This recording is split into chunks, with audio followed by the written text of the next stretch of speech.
Namaste. Welcome to Prana Stories.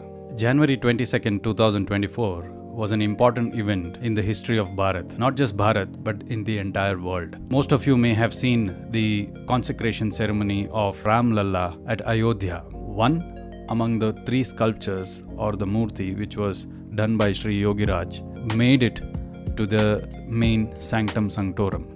There were two other sculptures that are still kept at the premises at the temple with all due respect, and it is being displayed to the common public. One sculptor is from Rajasthan, and the other sculptor, Sri Ganesh Bhat, he also hails from Karnataka, and more specially, his studio, he lives and works in Bangalore. Sri Ganesh Bhat is a seasoned artist sculptor with 45 plus years of experiences in sculpting. He is well versed in various Indian traditional styles of sculpting as well as international styles. He's been conferred with Karnataka State Award, Karnataka Shilpakala Academy Award, and various other prestigious recognitions. I had the fortune and the privilege to have a conversation with him regarding the Murti that he made of Ram Lalla, the process that he went through. We had a very lengthy conversation, close to 2 hours. Hence, I am releasing this into two parts.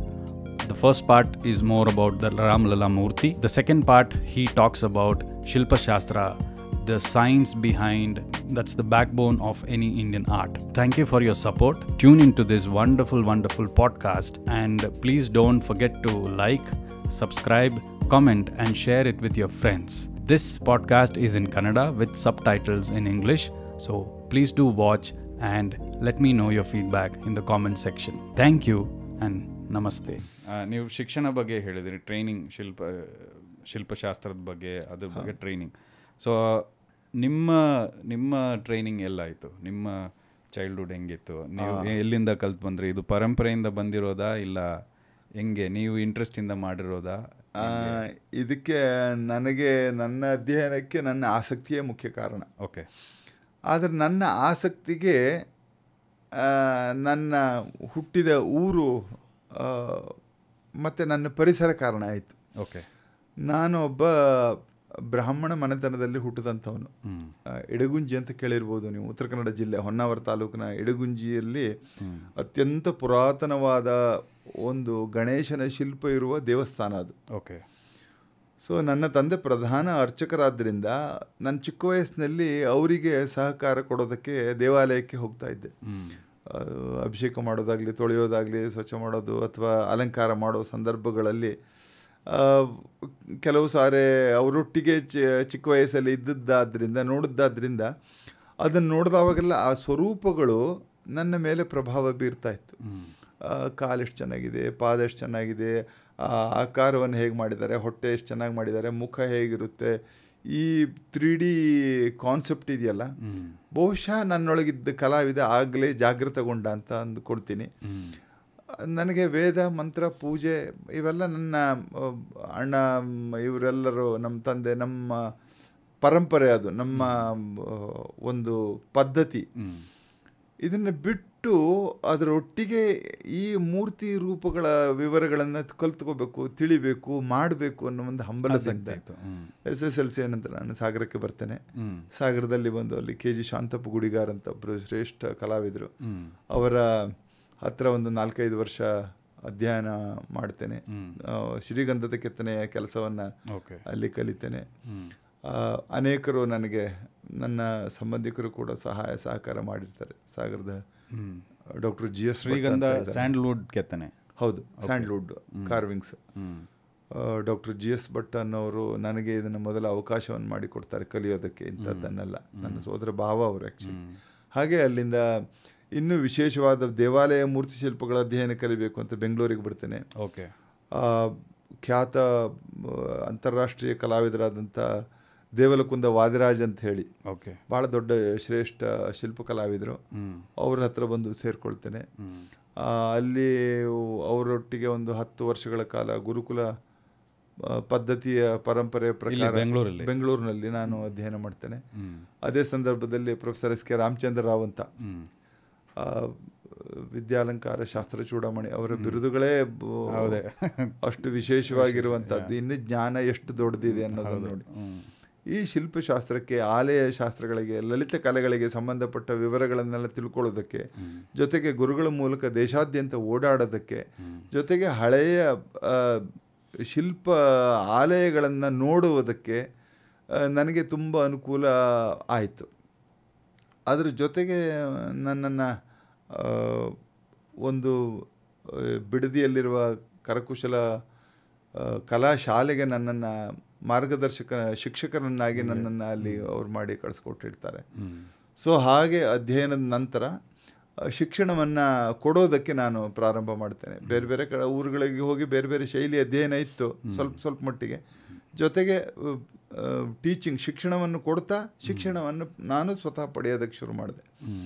ಹಾಗಾಗಿ ಸುಮಾರು ಒಂದು 18 ವರ್ಷಗಳ ಕಾಲ Canara bank ಪ್ರಾಯೋಜಿತ KPJ ಪ್ರಭು ಕರಕುಶಲ ತರಬೇತಿ ಕೇಂದ್ರ ಅಂತ ಬಿಡದಿಯಲ್ಲಿದೆ. ಅದು ಆನಂತರ ಕಾರೆಕುಡಿನಲ್ಲಿ ಒಂದು ಶಾಖೆಯಾಗಿ ಬೆಳೀತು. ಇನ್ನೊಂದು ಸಿ ಕಾಮತ್ ಇನ್ಸ್ಟಿಟ್ಯೂಟ್ ಅಂತ ಕಾರ್ಕಳದಲ್ಲಿ ಒಂದು ಶಾಖೆಯಾಗಿ ಬೆಳೀತು. ಹೀಗೆ ಅನೇಕ ಸಾವಿರಾರು ಶಿಲ್ಪಕಲಾ ಆಸಕ್ತರಿಗೆ ಶಿಲ್ಪಕಲೆಯನ್ನು ಹೇಳಿಕೊಡುವ ಕೆಲಸಗಳಲ್ಲಿ ನಾನು ತೊಡಗಿಕೊಂಡಿದ್ದೆ. ಇದರೊಟ್ಟಿಗೆ 2009 ನಂತರ ನನ್ನ ಸ್ವತಂತ್ರವಾದ ಸ್ವಂತ ಸ್ಟುಡಿಯೋದ ಮೂಲಕ ಶಿಲ್ಪಕಲೆಯನ್ನು ಶುರು ಮಾಡಿದೆ.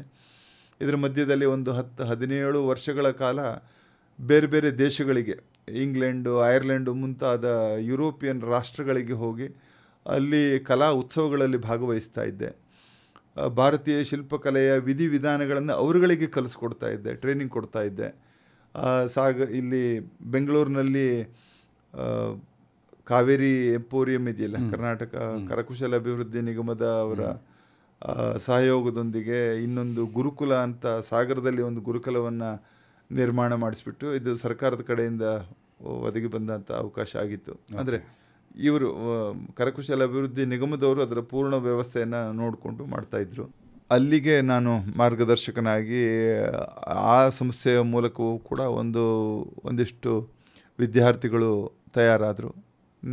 ನಾನು ಬಿಡದಿಯಲ್ಲಿ 18 ವರ್ಷಗಳ ಕಾಲ ಯಾವ ಟ್ರೈನಿಂಗ್ ಕೊಟ್ಟೆ, ಆ ಸಂದರ್ಭದಲ್ಲಿ ಭಾರತದಾದ್ಯಂತ ಅನೇಕ ಶಿಷ್ಯರುಗಳು ಭಾರತೀಯ ಸಾಂಪ್ರದಾಯಿಕ ಶಿಲ್ಪಕಲಾ ರಚನೆಯ ವಿಧಿವಿಧಾನಗಳನ್ನು ಕಲಿತ್ಕೊಂಡಿದ್ದರು. ಈ ಸಂದರ್ಭದಲ್ಲೇ ನಾನು ವಿದೇಶಕ್ಕೆ ಹೋಗಿ ಬರ್ತಾ ಇದ್ದದ್ದರಿಂದ ವಿದೇಶಿಯ ಕೆಲವು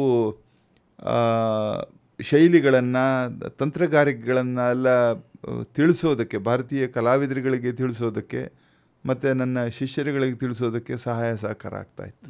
ಹೀಗೆ ನಾನು ಇವೆಲ್ಲ ಈ ಅಧ್ಯಯನಗಳ ಮೂಲಕ ಮಾಡಿ ಏನೊಂದು ಕಲೆಗಳನ್ನು ಸಮಾಜಕ್ಕೆ ತಿಳಿಸೋ ದೃಷ್ಟಿನಲ್ಲಿ ಸಹಾಯ ಆಯಿತು ಅಂತ ನಾನು ಸಮಾಧಾನ ಪಟ್ಕೋತೀನಿ ಅಷ್ಟೇ. ಜೊತೆಗೆ ತುಂಬ ಸಹಾಯ ಸಹಕಾರಗಳು ಸರ್ಕಾರದಿಂದ ಮತ್ತು ಸಾರ್ವಜನಿಕ ಕ್ಷೇತ್ರಗಳಿಂದನೂ ನನಗೆ ಲಭ್ಯ ಆಗಿದೆ. ಈಗಿರೋ ಶಿಕ್ಷಣ ಅಂದರೆ ಶಿಲ್ಪಕಲೆಗಳ ಅಂದರೆ ಟ್ರೆಡಿಷ್ನಲ್ ಸ್ಕಲ್ಪ್ಟಿಂಗ್ ಅಂತ ಏನು ಹೇಳ್ತಾರೆ, ಅದರದ್ದು ಸಿಚುವೇಶನ್ ಹೆಂಗಿದೆ, ಕಂಡೀಷನ್ ಹೆಂಗಿದೆ? ಕಂಡೀಷನ್ನು ಒಂದು, ನಮ್ಮಲ್ಲಿ ನಾವು ವಿದ್ಯಾವಂತರುಗಳನ್ನು ಶ್ರೇಷ್ಠವಾಗಿ ತಯಾರು ಮಾಡ್ತಾ ಇದ್ದೀವಿ ಅನ್ನೋದರಲ್ಲಿ ಯಾವ ಸಂಶಯನೂ ಇಲ್ಲ. ಇಡೀ ಭಾರತದಲ್ಲಿ ಒಳ್ಳೆಯ ವಿದ್ಯಾಭ್ಯಾಸ ಮಾಡಿದಂಥವ್ರು ಪ್ರಪಂಚದ ಒಂದು ಹೈ ಲೆವೆಲ್ನಲ್ಲಿ ಕೆಲಸ ಮಾಡ್ತಾ ಇದ್ದದ್ರಲ್ಲಿ ಎಲ್ಲ ಭಾರತೀಯರ ಹೆಸರುಗಳನ್ನು ನೀವು ಕೇಳ್ತೀರಿ. ಆದರೆ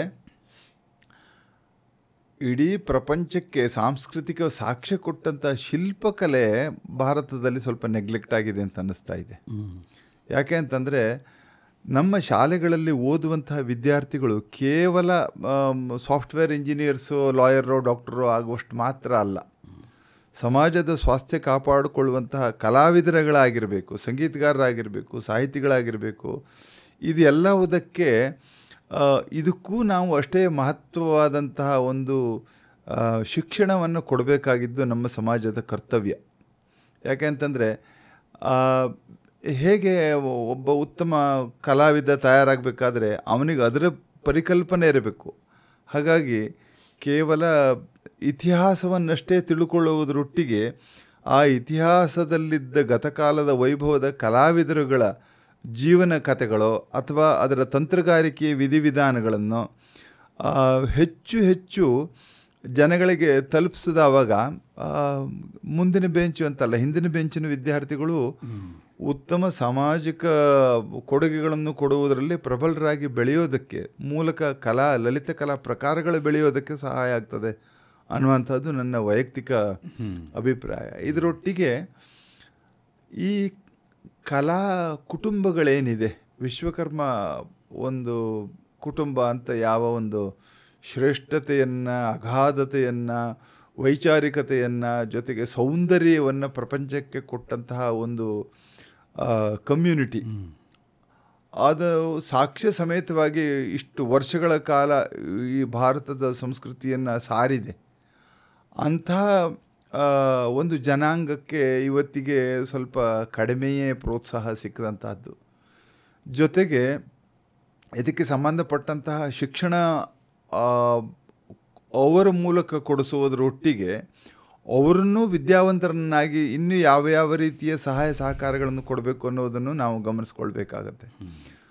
ಸಹಜವಾಗಿ ಒಂದು ಶಿಕ್ಷಣ ಕೊಡಬೇಕಾಗಿದ್ದು ನಮ್ಮ ಮುಖ್ಯ ಕರ್ತವ್ಯ. ಎರಡನೇದು, ಶಿಕ್ಷಣ ತಗೊಳ್ಳುವಂಥವ್ರಿಗೂ ನಾವು ಸೌಲಭ್ಯಗಳನ್ನು ಕೊಡಬೇಕಾಗಿದ್ದು ನಮ್ಮ ಮುಖ್ಯ ಕರ್ತವ್ಯ. ಏನೋ ಉಚಿತವಾಗಿ ಒಂದು ವರ್ಷ ಟ್ರೈನಿಂಗ್ ಕೊಟ್ಟು, ಅಂದರೆ something is better than nothing ಏನು ಅಂತೀವಲ್ಲ, ಹಾಗೆ ಇದು ಸಹಾಯ ಆಗಿದೆ, ಯಾವ ಕಲಾಶಾಲೆಗಳು ಸಹಾಯ ಮಾಡಿದೆ. ಆದರೆ ಎಷ್ಟೋ ಜನ ಈ ಕುಟುಂಬದಲ್ಲಿ ಹುಟ್ಟಿ ಬೆಳೆದಂಥವರು ಬೇರೆ ಕ್ಷೇತ್ರಗಳಲ್ಲಿ ಕೆಲಸ ಮಾಡ್ತಾ ಇದ್ದಾರೆ. ಅವರು ಈ ಶಿಲ್ಪಕಲಾ ಕ್ಷೇತ್ರದಲ್ಲಿಯೇ ಅವರು ಕೆಲಸ ಮಾಡಿದ್ದಿದ್ರೆ, ಅವ್ರ ಜೀನ್ಸ್ನಲ್ಲಿಯೇ ಇದ್ದಿದ್ದರಿಂದ ಇನ್ನೂ ಹೆಚ್ಚು ಸಮರ್ಥವಾಗಿ ಭಾರತ ಬೆಳೆಯೋದಕ್ಕೆ ಸಹಾಯ ಆಗತ್ತಲ್ಲ ಅನ್ನುವಂಥದ್ದು ಒಂದು ವಿಚಾರ ಇರುವಂಥದ್ದು. ಎರಡನೇದಾಗಿ, ಅವರುಗಳಿಗೂ ಅಷ್ಟೇ ಒಂದು ವಿಶೇಷವಾದಂತಹ ಒಂದು ಪರಿಚಯವನ್ನು ಸಮಗ್ರ ಭಾರತದ ಒಂದು ಯಾವ ಈ ಹಿಂದೆ ಪರಂಪರೆ ಉಳಿಸ್ಕೊಂಡು ಬೆಳೆಸ್ಕೊಂಡು ಬಂದಿತ್ತೋ ಅದನ್ನು ಮುಂದೆ ಬೆಳೆಸ್ಕೊಂಡು ಹೋಗೋದಕ್ಕೆ ಅವರಿಗೊಂದು ಹೊಸ ಯೋಜನೆಗಳ ಮೂಲಕವೋ ಅಥವಾ ಒಂದು ಹೊಸ ವಿಧಿವಿಧಾನಗಳ ಮೂಲಕ ಅಥವಾ ವೈಜ್ಞಾನಿಕತೆಯ ಮೂಲಕ ಅವ್ರನ್ನೂ ಮೇಲೆ ತರಬೇಕಾಗಿದ್ದು ಒಂದು. ಆಮೇಲೆ ಎರಡನೇದಾಗಿ, ಅವರುಗಳು ಇದನ್ನು ನಮ್ಮ ಮೂಲ ಕುಲಕಸಬು, ಇದು ನಮ್ಮ ಸಾಮರ್ಥ್ಯವನ್ನು ಇಲ್ಲಿ ತೋರಿಸ್ಬೇಕು, ಇಲ್ಲಿ ಬೆಳೆಸಬೇಕು, ನಾವು ಪರ್ಯಾಯವಾಗಿ ತನ್ಮೂಲಕವಾಗಿ ಸಮಾಜದ ಸ್ವಾಸ್ಥ್ಯವನ್ನು ಕಾಪಾಡುವ ಶಿಲ್ಪಕಲಾ ಪ್ರಕಾರಗಳನ್ನು ಪ್ರಪಂಚದಾದ್ಯಂತ ಸಾರುವಂತೆ ಮಾಡುವ ನಮ್ಮ ಪೂರ್ವಜರಿಗೆ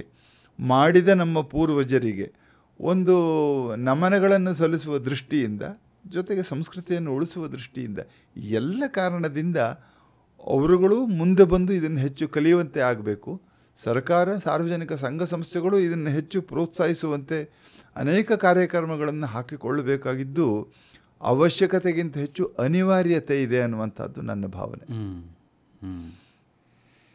ಸೊ ಇವಾಗ ರಾಮ್ ಲಲ್ಲಾ ಅನ್ನೋ ಮೂರ್ತಿಯನ್ನು ಕೆತ್ತನೆ ಮಾಡಿದ್ದೀರಿ. ಈಗ ಮುಂದೆ ಬರೋ ಪ್ರಾಜೆಕ್ಟ್ಸ್ ಏನಾದರೂ ಪ್ರಾಜೆಕ್ಟ್ಸಲ್ಲಿ ವರ್ಕ್ ಮಾಡ್ತಿದ್ದೀರಾ? ಹೌದು. ಈಗ ನಂದು ಹೋದ ವರ್ಷದ ಕೆಲವು ಕೆಲಸ ಕಾರ್ಯಗಳೆಲ್ಲ ನಿಂತು ಹೋಗ್ಬಿಟ್ಟಿತ್ತು. ಯಾಕೆಂದರೆ ರಾಮ್ ಲಲ್ಲಾನ್ ಮಾಡಬೇಕಾದ ಕಾರಣದಿಂದ 7-8 ತಿಂಗಳುಗಳ ಕಾಲ ಅಯೋಧ್ಯದಲ್ಲೇ ಉಳಿಬೇಕಾಯಿತು. ನನ್ನ ಶಿಷ್ಯ ಪರಿವಾರದವರ ಸಹಯೋಗದೊಂದಿಗೆ ಒಂದು ಒಳ್ಳೆಯ ಶಿಲ್ಪ ಮಾಡೋದಕ್ಕೆ ಒಂದು ಅವಕಾಶ ಸಿಕ್ತು. ಆದರೆ ಹೋದ ವರ್ಷದ ಕೆಲಸವನ್ನು ಅವರಿಗೆ ರಿಕ್ವೆಸ್ಟ್ ಮಾಡಿಕೊಂಡದ್ದಾದ್ದರಿಂದ ಈ ವರ್ಷಕ್ಕಾದರೂ ನಾನು ಮಾಡಿಕೊಡ್ಲೇಬೇಕಾದ್ರಿಂದ ಇದೇ ಮಾಧ್ವನಾರಾಯಣ ಆಶ್ರಮದ 7 ಅಡಿ ಎತ್ತರದ ಒಂದು ನರಸಿಂಹನ ಶಿಲ್ಪ ನಡೀತಾ ಇದೆ. ಜೊತೆಗೆ ಚಂಡೀಗಢದಲ್ಲಿ ಇರುವಂಥ ಒಂದು ಸ್ವಾಮಿಗಳಿಗೆ ಒಂದು ಕಾಳಿಕಾದೇವಿಯ ವಿಗ್ರಹವನ್ನು 6.5 ಅಡಿ ಎತ್ತರ ಬರ್ತದೆ, ಆ ವಿಗ್ರಹದ ರಚನೆಯಲ್ಲಿ ತೊಡಗಿದ್ದೀನಿ. ಮತ್ತು ಬೆಂಗಳೂರಿನಲ್ಲಿ ಕೆಲವು ನನ್ನ ಗ್ರಾಹಕ ಮಿತ್ರರಿದ್ದಾರಲ್ಲ, ಅವರುಗಳ ಕೆಲಸ ಕಾರ್ಯಗಳು, ಆಂಧ್ರದಿಂದ ಬಂದಂಥ ಕೆಲವು ಕೆಲಸಗಳು, ಹೀಗೆ ಹಲವಾರು ಕೆಲಸ ಕಾರ್ಯಗಳಲ್ಲಿ ತೊಡಗಿಕೊಂಡಿದ್ದೇನೆ. ನಿಧಾನವಾಗಿ ಅದು ನಡೀತಾ ಇದೆ. ಸರ್, ನಿಮ್ಮ ಒಂದು ನೀವಾಗ ಶಿಲ್ಪಶಾಸ್ತ್ರದ ಟೆಕ್ನಿಕಾಲಿಟೀಸನ್ನು ಸ್ವಲ್ಪ ಹೇಳಿದ್ರಿ. ಅಂಗುಲ, ಕೋಲ, ಅದು ಮೆಷರ್ಮೆಂಟ್ಸು, ಅದು ಇದು ಅಲ್ಲ, ಅದು ಇದಕ್ಕಿಂತ ಹೆಚ್ಚಾಗಿ ನೀವು ಅದು ಮೊದಲು ಹೇಳಿದ್ರಿ ದಟ್ ಒಂದು ಕಲ್ಲನ್ನು ನೋಡಿದ್ರೆ ಅದರಲ್ಲಿ ಯಾವ ರೂಪ ಬರುತ್ತೆ ಅಂತ ನಿಮಗೊಂದು ಮನಸ್ಸಿನಲ್ಲಿ ಆ ಒಂದು ರೂಪ ಕಾಣಿಸುತ್ತೆ. ಅದೇ ಥರ ನಿಮಗೆ ಇವಾಗ ಹೇಳ್ತಾರೆ ಇವಾಗ ರಾಮ್ ಲಲ್ಲಾ ಅನ್ನು ಮಾಡಬೇಕು ಅಂತ. ಇವಾಗ ರಾಮ್ ಲಲ್ಲಾ ಅವರನ್ನು ನೀವು ನೋಡಿಲ್ಲ, ಪಿಕ್ಚರ್ಸಲ್ಲಿ ನೋಡಿರ್ತೀರಾ, ಇಮೇಜಸಲ್ಲಿ ನೋಡಿರ್ತೀರಾ.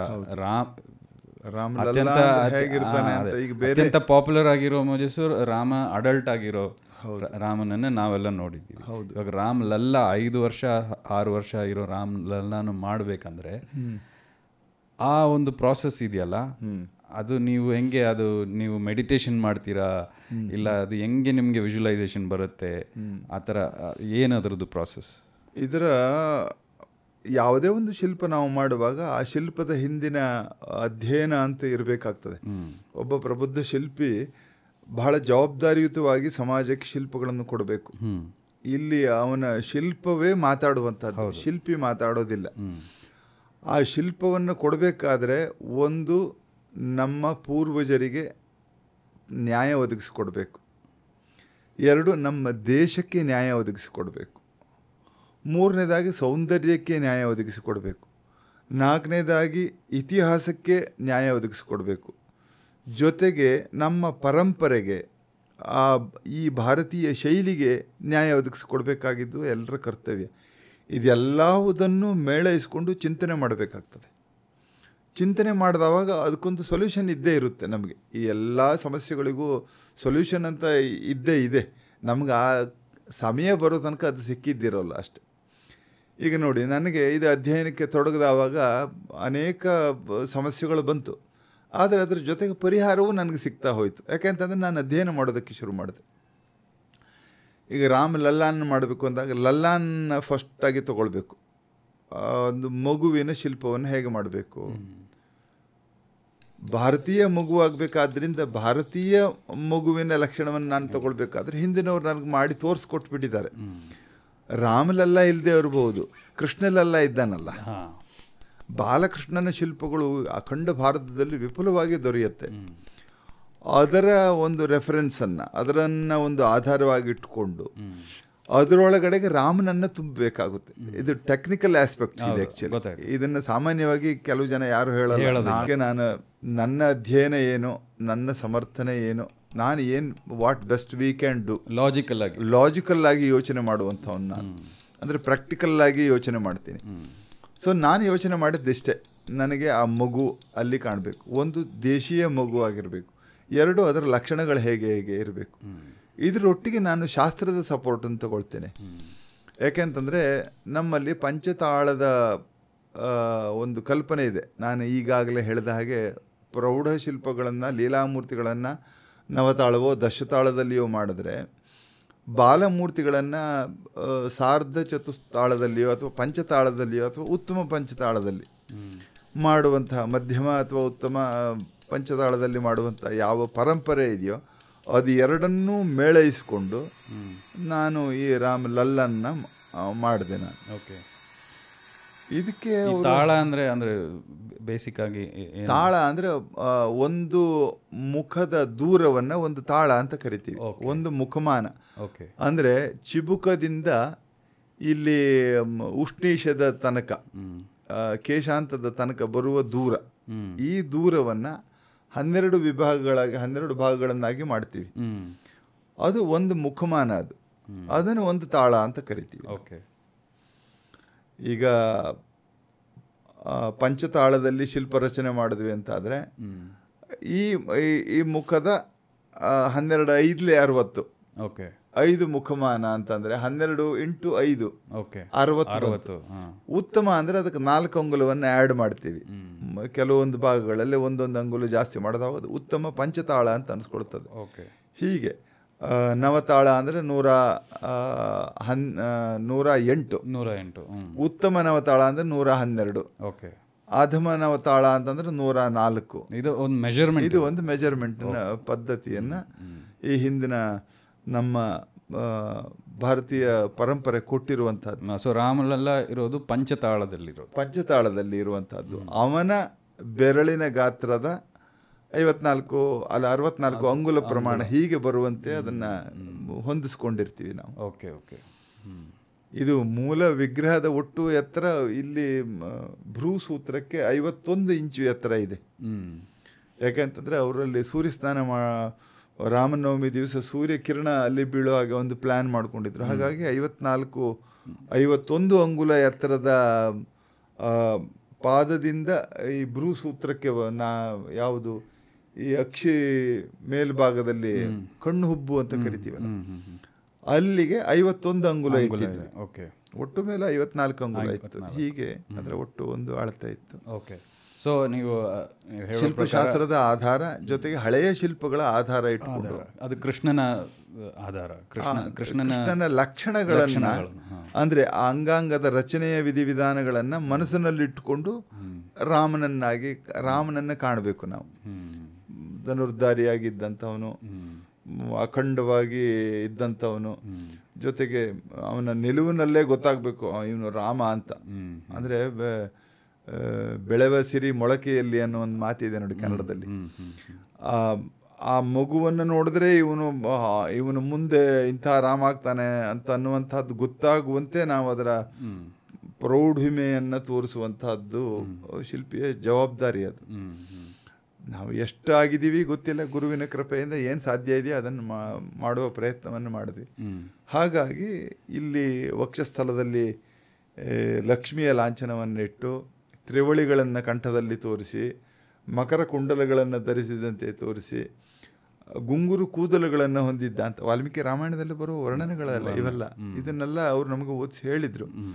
ಸೊ ಅದನ್ನೆಲ್ಲ ನಾವು ಅಲ್ಲಿ ಹಾಕಿದ್ವಿ. ಅದನ್ನು ಇಂಟ್ರೊಡ್ಯೂಸ್ ಮಾಡಿಬಿಟ್ಟು ಅದರ ಸಂಪೂರ್ಣ ನಿರ್ಮಾಣ ಮಾಡಿದ್ವಿ. ಮತ್ತು ಅದು ಲೈಫ್ ಎಷ್ಟೇ 1000 ವರ್ಷ ಆದರೂ ಏನೂ ಆಗಬಾರ್ದು ಅನ್ನೋ ದೃಷ್ಟಿಯಿಂದ ಅದಕ್ಕೆಲ್ಲ ಭದ್ರತೆಗಳನ್ನೆಲ್ಲ ಕೊಟ್ಟಿದ್ವಿ. ಅಖಂಡವಾಗಿ ಮೊನೋಲಿಥಿಕ್ ಸ್ಕಲ್ಪ್ಚರ್ ಅಂತೀವಲ್ಲ, ಅದನ್ನು ಗಮನದಲ್ಲಿ ಇಟ್ಕೊಂಡು ಹಾಗೆ ಮಾಡಿ ಶಿಲ್ಪ ನಿರ್ಮಾಣ ಮಾಡಿತ್ತಂಥದ್ದು.